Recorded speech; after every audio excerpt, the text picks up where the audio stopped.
వెన్నెల చాలా తెలివైన అమ్మాయి. తను తన ఊరిలో బట్టలు కుట్టి జీవిస్తూ ఉంటుంది. ఒకరోజు తన దగ్గరికి స్వాతి అనే అమ్మాయి వచ్చింది. ఏంటి స్వాతి, ఎలా ఉన్నావు? ఈ మధ్య నా దగ్గరికి బట్టలు కుట్టించుకోవడానికి అస్సలు రావట్లేదు. కొంపదీసి వేరే వాళ్ల దగ్గర కుట్టించుకుంటున్నావా ఏంటి అని నవ్వుతూ ఉంది వెన్నెల. అయ్యో, అదేం లేదక్కా. అయినా ఈ చుట్టుపక్కల నీకంటే బాగా అందంగా బట్టలు కుట్టేవాళ్లున్నారా చెప్పక్కా? అది కూడా నిజమే అనుకో అంటూ స్వాతి మాటలకి మురిసిపోతూ ఉంది. ఇంకేంటి స్వాతి, బట్టలేమైనా కుట్టాలా ఇలా వచ్చావు? అయ్యో, అదేం లేదక్కా. ఊరికే నిన్ను చూడ్డానికొచ్చాను. ఏంటి, ఊరికే నన్ను చూడ్డానికొచ్చావా? నిన్ను చూస్తుంటేనే అర్థమవుతుంది ఏదో విషయం నాకు చెప్పడానికొచ్చావు అని. అదేంటో చెప్పు స్వాతి అంటూ అడిగింది వెన్నెల. స్వాతి కొద్దిగా తడబడుతుంది. అది గమనించిన వెన్నెల, ఎందుకు తడబడుతున్నావు స్వాతి? ఏంటి విషయం? అది అక్కా, నాక్కూడా నీలాగా బట్టలు కుట్టడం అంటే చాలా ఇష్టం అక్కా. కానీ నాకేమో కుట్టడం రాదు. నువ్వు నేర్పిస్తావేమోనని అడగడానికొచ్చాను. ఏంటే, నువ్వు నేర్చుకొని నాకు పోటీగా వ్యాపారం మొదలెడదామనుకుంటున్నావా?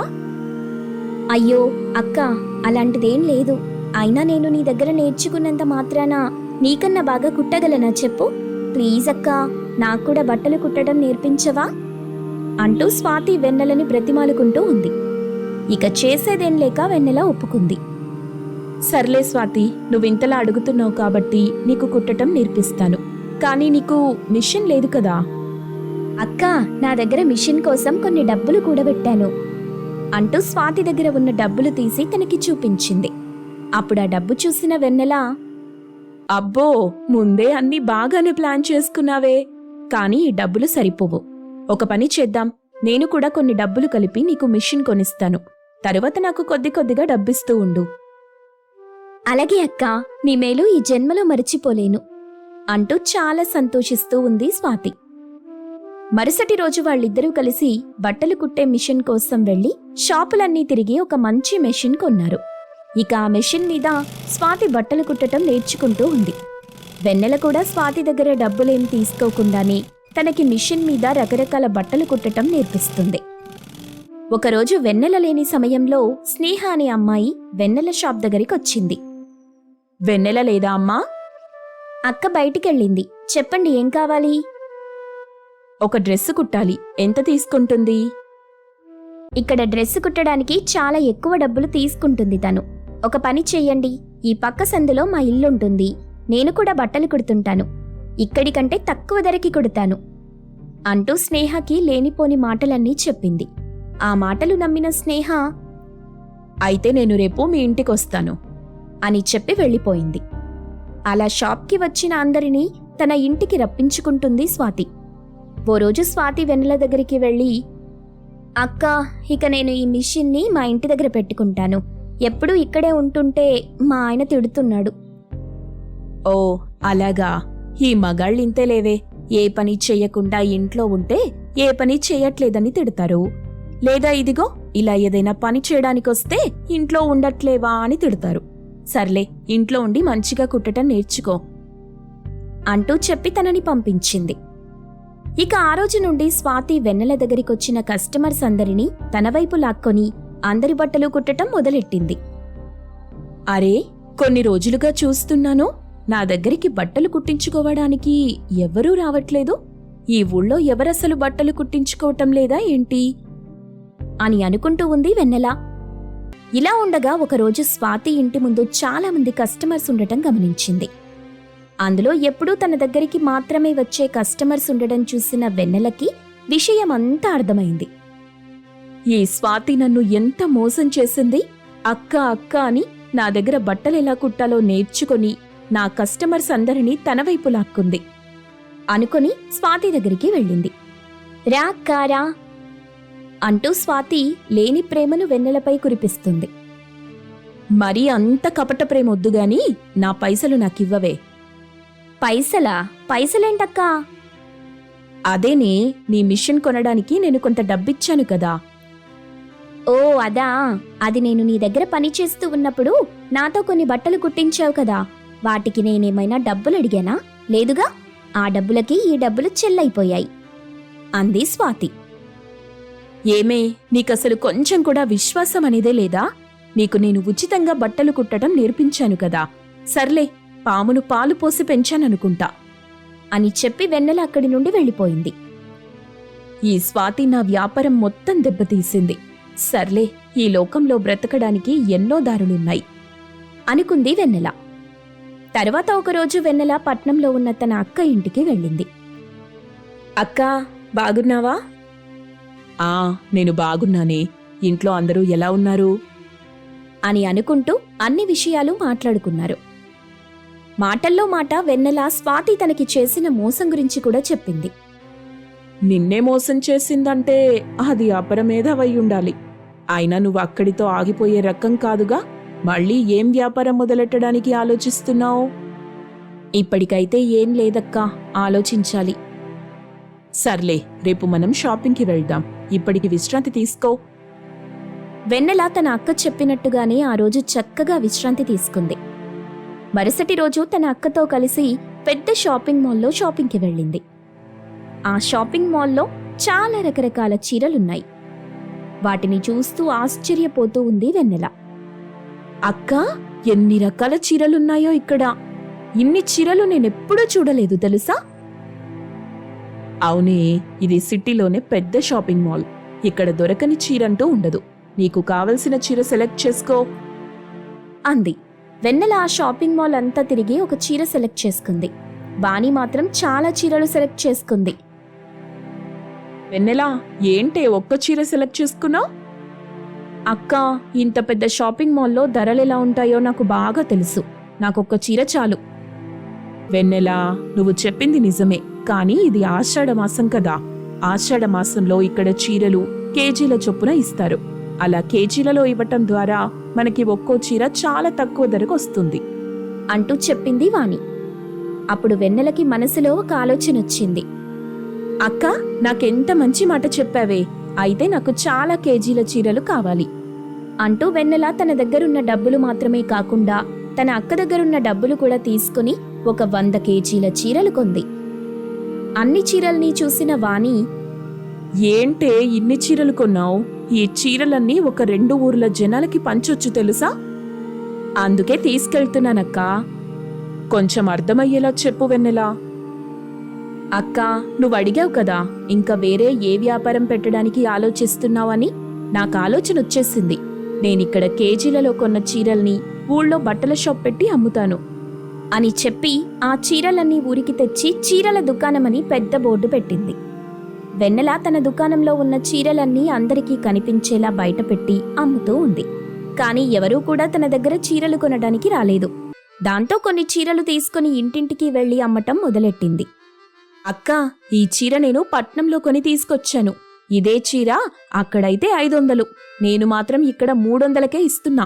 ఇంకా దీనిపైకి బ్లౌజ్ కూడా నేనే కుట్టిస్తాను అంటూ వెన్నెల జనాలని తన దగ్గర చీరలు కొనేలా రకరకాల ఆఫర్స్ పెట్టింది. దాంతో జనం మెల్లిమెల్లిగా తన దగ్గర చీరలు కొనటం మొదలెట్టారు. అలా తన దగ్గరే చీరలు కొంటూ బట్టలు కూడా మళ్లీ తన దగ్గరే కుట్టించుకోవటం మొదలెట్టారు. వెన్నెల వేసిన ఈ ప్లాన్ వల్ల స్వాతి దగ్గరికి ఒక్కరు కూడా వెళ్లటం లేదు. రంగనాథపురంలోని అమ్మవారి గుడి బోనాల ఉత్సవాలకు ముస్తాబైంది. గుడికి 4 దిక్కులా 4 మైకులు అమ్మవారి పాటలు పాడుతూ ఉంటాయి. ఆ ఊరికి గుడికి పెద్ద దిక్కుగా ఉన్న మాధవయ్య పనివాళ్లకి ఏం చెయ్యాలో ఎలా చెయ్యాలో చెప్తున్నాడు. పనివాళ్లు కూడా శ్రద్ధగా వింటూ చెప్పినట్టు చేస్తున్నారు. అత్త సీతమ్మ, కోడలు అంజలి కలిసి కుండలు పట్టుకుని గుడిని చూసుకుంటూ ఇంటివైపు నడుస్తుంటారు. అత్తయ్య, ఈసారి బోనాలు కిందటేడాది కంటే బాగా జరిగేలా ఉన్నాయి. అవును కోడలా, అమ్మవారి గుడిని చాలా బ్రహ్మాండంగా ముస్తాబు చేశారు. మాధవయ్య బాబుగారు పెద్ద మొత్తంలో ఖర్చు పెడుతున్నారనుకుంటా. అత్తయ్య, బోనాల పండక్కి ఎవరెవరిని పిలుద్దాం? మీ అమ్మ వాళ్ళని, మా అమ్మ వాళ్ళని, మీ మావయ్య తరపు చుట్టాల్ని, ఇంకా బంధువుల్ని ఇలా చెప్పుకుంటూ పోతే పెద్ద లిస్టే తయారవుతుంది కోడలా. అందరికీ అప్పటిలా ఇంటికి వెళ్లి చెప్పడాలేవీ లేవు. ఫోన్ చేసి ఈ ఆదివారం అమ్మవారికి బోనాలు చేస్తున్నాం రమ్మని చెప్పుకోడలా. మరి నా ఆడపడుచు సౌమ్యకి చెప్పరా అత్తయ్య? అని అంజలి అనగానే సీతమ్మ కాసేపేమీ మాట్లాడకుండా మౌనంగా ఉంది. టౌన్లోని ఒక ఇంట్లో సౌమ్య దిగులుగా ఉంది. అప్పుడే తన భర్త భరత్ వచ్చాడు. ఏమైంది సౌమ్య, అలా దిగులుగా కూర్చున్నావు? బాధ లేదని మీకు అబద్ధం చెప్పలేనండి. బోనాల పండుగొచ్చింది కదా, నాకు తెలిసినంత వరకు ఈ ఆదివారం మా ఊళ్ళో మా ఇంట్లో బోనాల పండుగ జరుపుకుంటారు. మీ పుట్టింట్లో జరుగుతున్న బోనాల పండుగకి వెళ్ళాలనిపిస్తుందా? ఎంత పుట్టిల్లైనప్పటికీ పిలవకుండా వెళ్ళటం అంత మర్యాద కాదండి. నీకోసం నేను వెళ్ళి మాట్లాడతాను సౌమ్య. నా కోసం మీరేదైనా చేస్తారు, కాని వద్దండి. ఆ మహంకాళి నన్ను బోనాల పండుగకి నా పుట్టింటికి తీసుకెళ్తుందో లేదో చూద్దాం. అవును సౌమ్య, బోనాల పండుగను ఎలా జరుపుకుంటారు? బోనాల పండుగను ఎలా జరుపుకుంటారో తెలియదా? అయితే నేను చెప్తాను వినండి. ప్రతి ఊరికి అమ్మవారి గుడి ఉంటుంది. ఊరు బాగుండాలి, ఊళ్ళో ఉంటున్న మేమంతా బాగుండాలి, మా చుట్టాలు బంధువులు ఎక్కడున్నా మంచిగా ఉండాలని అమ్మవారిని వేడుకుంటూ అమ్మవారికి కొత్త కుండలో అన్నం వండి ముగ్గులు పెట్టి వేపాకు కొమ్మలు కట్టుకొని దీపం పెట్టుకొని అమ్మవారి దగ్గరికి వచ్చి నైవేద్యం పెడతారు. మరి కోళ్ళని మేకల్ని ఎందుకు అమ్మవారి గుడి దగ్గరకు వస్తారు? అమ్మవారు శాంతియుతంగా ఉండాలని అలా చేస్తారని మా నాన్న చెప్పారండి అని సౌమ్య భరత్ ప్రేమగా మాట్లాడుకుంటూ ఉంటారు. ఏం మాట్లాడకుండా ముందుకు వెళ్తున్న అత్త సీతమ్మని చూసి, ఏమైందత్తయ్యా, ఏం మాట్లాడకుండా అలా ముందుకెళ్ళిపోతున్నారు అని అనగానే సీతమ్మ కన్నీళ్లు పెట్టుకుంటూ కనిపించింది. కన్నీళ్లు తుడుచుకోండత్తయ్యా, మీ అమ్మ మనసు నాకు తెలుసు. నిజం చెప్తున్నాను కోడలా, ఈ బోనాల పండుగ నా కూతురు లేకుండానే జరుగుతుందనే బాధ నాలో అనువనువు ఉంది. అందరూ నా కూతుర్ని మరచిపోయారనుకున్నాను. ఇప్పుడు నువ్వు నా ఆడపడుచుకి చెప్పరా అత్తయ్యా అని అడిగినప్పుడు నా తల్లి మనసు ఎంతలా సంతోషించిందో మాటల్లో చెప్పలేను కోడలా. సౌమ్యకి ఫోన్ చేసి బోనాల పండుగకి రండమ్మా అని చెప్పటం బాగుండదత్తయ్యా. మీరైనా నేనైనా ఇంటికెళ్ళి దంపతుల్ని పిలవాలి. అప్పుడే వాళ్ళకి మర్యాద, మనకు గౌరవం. వెళ్ళి పిలవడానికి ఎలాంటి అభ్యంతరమూ లేదు కోడలా. కాని మీ మావయ్య కొడుకు ఏమాత్రం ఒప్పుకోరు. అసలు సౌమ్య పేరెత్తితేనే ఇద్దరికీ ఎక్కడలేని కోపమొస్తుంది. ఇంట్లో ఏదో ఒకటి పగలగొడుతున్నారు. అలా కాకుండా సందర్భం వచ్చినప్పుడు మావయ్యతో ఆయనతో మాట్లాడతాను. అప్పుడు మీరు నాకు సపోర్ట్గా మాట్లాడితే సరిపోతుంది తప్పకుండా మాట్లాడతాను కోడలా అని అత్త కోడళ్ళు మాట్లాడుకుంటూ ఇంటికొచ్చారు. ఇంటి దగ్గర రామయ్య కొడుకు స్వామి పెద్ద మేకని తీసుకొచ్చిన చిన్నయ్యతో మాట్లాడి డబ్బు అతనికిచ్చారు. చిన్నయ్య కృతజ్ఞతగా దండం పెట్టి ఆ డబ్బు తీసుకుని అక్కడి నుండి వెళ్ళిపోతాడు. కుండలతో ఇంటికొచ్చిన అత్త కోడళ్ళని చూశారు వాళ్ళిద్దరూ. సీత, మేకని చూడు, అందరికీ సరిపోతుందా? నాకెలా తెలుస్తుంది చెప్పండి అని చెప్పగానే ఇదే మంచి సమయం అనుకున్న అంజలి ఇలా అడుగుతుంది. మావయ్య, అందరికీ అంటున్నారు, ఎంతమందిని పిలుస్తున్నారు? మనందరి తరపున ఉన్న చుట్టాలని, బంధువులని, తెలిసిన వాళ్ళని ఇలా అందరినీ పిలుద్దాం కోడలా. నా ఆడపడుచు సౌమ్యని కూడా పిలుద్దాం మావయ్య అని అంజలి అనగానే రామయ్యకి స్వామికి కోపమొచ్చింది.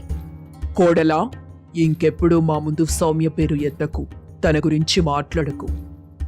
అవునంజలి, ఎప్పుడైతే మా మాట కాదని ప్రేమించిన వాడి కోసం వెళ్ళిపోయిందో అప్పుడే మేము సౌమ్యని మర్చిపోయాం. సౌమ్య గురించి ఆలోచించటం మానేశాం. నువ్వుగాని అమ్మగాని సౌమ్య గురించి ఆలోచించినా, సౌమ్య గురించి మాట్లాడినా మేమొప్పుకోము. జాగ్రత్త. మావయ్య, నేనొక మాట అడుగుతాను, నిజం చెప్తారా? నువ్వడిగే మాట నాకు తెలుసు కోడలా. సౌమ్య వెళ్ళిపోయినప్పటి నుండి ఇప్పటి వరకు నేను తలుచుకున్నది లేదు, తన గురించి ఆలోచించింది లేదు. ఏవండి, మీరు కూడా ఎప్పుడూ సౌమ్య గురించి ఆలోచించలేదా? ఎప్పుడు మీకు అనిపించలేదా నా చెల్లి ఎలా ఉందో ఏంటో అని? ఇంతవరకు అనిపించలేదు, ఇకపై కూడా అనిపించదు అంజలి. నాకు మాత్రం అనిపించింది. నేనెన్నోసార్లు అనుకున్నాను నా ఆడపడుచు ఎక్కడున్నా క్షేమంగా ఉండాలని. ప్రతిరోజు దేవుడిని కోరుకుంటున్నాను. నేనే కాదు, అత్తయ్య కూడా కోరుకుంది. ఏమత్తయ్యా, మాట్లాడండి. ఇంతకాలం మీ మనసు పడుతున్న బాధ గురించి, మనోవేదన గురించి చెప్పండత్తయ్యా అని అంజలి అనగానే సీతమ్మ కన్నీళ్లు పెట్టుకుంది. ఇంతకంటే ఎలా తన కూతురు మీదున్న ప్రేమ చెప్పగలదు మావయ్య అని చెప్పగానే రామయ్య సీతమ్మ కళ్ళలోకి చూడలేకపోతాడు. సరే కోడలా, మీ అత్తయ్య మొహంలో సంతోషం చూడడానికి కూతురు సౌమ్యని పిలవడానికి ఒప్పుకుంటున్నాను అని చెప్పగానే అంజలి సీతమ్మ సంతోషిస్తారు. తనలో తాను, నా బిడ్డ లేదనే వెలితి బాధ తీరదనుకున్నాను, కానీ ఆ అమ్మవారు కోడలి రూపంలో వచ్చి తీర్చింది. జై మహంకాళి అని అనుకున్నాడు రామయ్య. స్వామి కూడా తనలో తాను, తోడబుట్టిన చెల్లి లేకుండా జరుగుతున్న బోనాల పండుగ ఇది. ఎవ్వరికీ నా బాధని చెప్పలేను. నాలో నేను ఇలా బ్రతికినంత కాలం మదనపడాల్సిందేనని అనుకున్నాను, కానీ అంజలి రూపంలో అమ్మవారొచ్చి నా బాధ తీర్చింది అని అనుకున్నాడు. అందుకే అంటారు పెద్దలు, ఎదలోని ప్రేమని ఏ దైవాలు కాదంటాయని. నిజమే కదా. కాని నాన్న, చెల్లెమ్మ ఇప్పుడెక్కడుందో ఎలా ఉందో మనకు తెలీదు కదా, ఎలా పిలుచుకొస్తారు? టౌన్లో ఎక్కడుంటున్నారో నాకు తెలుసండి అని చెప్పి నాలిక కరుచుకుంది అంజలి. రామయ్య స్వామి ఏమనకుండా మేకని తీసుకుని పెరట్లోకి వెళ్తారు. సీతమ్మ అంజలి కలిసి సౌమ్య ఇంటికి వచ్చారు. సౌమ్య తల్లిని పట్టుకుని ఏడుస్తుంది. అంజలి కూడా కన్నీళ్లు పెట్టుకుంది. భరత్ను పలకరిస్తారు. సౌమ్య, అన్నయ్య ఇద్దరు బట్టలు సర్దుకోండి, ఈ ఆదివారం బోనాలు చేస్తున్నాం. నన్ను పిలుస్తారని అనుకోలేదోదినా. ఆ ఇంటి ఆడపడుచు లేకుండా ఏ పండుగ జరగదు సౌమ్య. ఒకవేళ జరిగినా అది పండుగలా ఉండదు, ఏదో మొక్కుబడిగా జరుగుతుందంతే. తయారవ్వండి అని చెప్పగానే సౌమ్య, భరత్ రెడీ అవుతారు. వాళ్లని తీసుకుని ఆటోలో వెళ్ళిపోతారు. ఇంటికి వచ్చిన కూతుర్ని అల్లుడు రామయ్య ప్రేమగా పలకరిస్తాడు. కూతుర్ని పట్టుకుని రామయ్య కన్నీళ్లు పెట్టుకుంటాడు. ఇన్నాళ్లకు నా మీద కోపం పోయిందా నాన్నా? లేదు తల్లి, లేదు. నాకు నీ మీద ఎలాంటి కోపమూ లేదు. కూతురికి తండ్రి పైపైన చూపించే కోపం కనిపిస్తుంది, కాని లోపల ఎంతలా కాలిపోతుంటాడో అతనికి తప్ప కట్టుకున్న భార్యకి కూడా తెలీదు తల్లి. సారీ మావయ్య. వద్దల్లుడు, నేనే పెద్ద మనసుతో అర్థం చేసుకుని ఉంటే బాగుండేది అని చెప్తుండగా బయట నుండి ఇంటికి వచ్చిన స్వామి చెల్లెను బావని చూసి మర్యాదగా పలకరిస్తాడు. చెల్లెమా, బాగున్నావా తల్లి? బావగారు బాగున్నారా అని తన చెల్లెల్ని చూసి కన్నీళ్లు పెట్టుకుంటాడు. కోడలు అంజలి చూస్తూ, నా ఆడపడుచు మీద లోపల ఇంత ప్రేమని పెట్టుకొని బోనాల పండుగకి పిలవకుండానే బోనాల పండుగ చేద్దామనుకున్నారు కదా అని అందరూ కూర్చుని అన్నం తింటారు. అలా ఆ రోజు గడిచిపోయింది. ఆదివారం వచ్చింది, బోనాల పండుగ. స్వామి, భరత్ వెళ్లి వేపాకులు మామిడాకులు తీసుకొచ్చి గుమ్మానికి కట్టారు. తరువాత మేకని తీసుకుని అమ్మవారి గుడి దగ్గరికి వెళ్లారు. అమ్మవారికి మొక్కుతారు. ఆ రోజు రాత్రి అంజలి ఒక బోనం ఎత్తుకుంది, సౌమ్య ఒక బోనం ఎత్తుకుంది. ఇంటి నుండి నడుచుకుంటూ అమ్మవారి గుడివైపు వెళ్తుంటారు.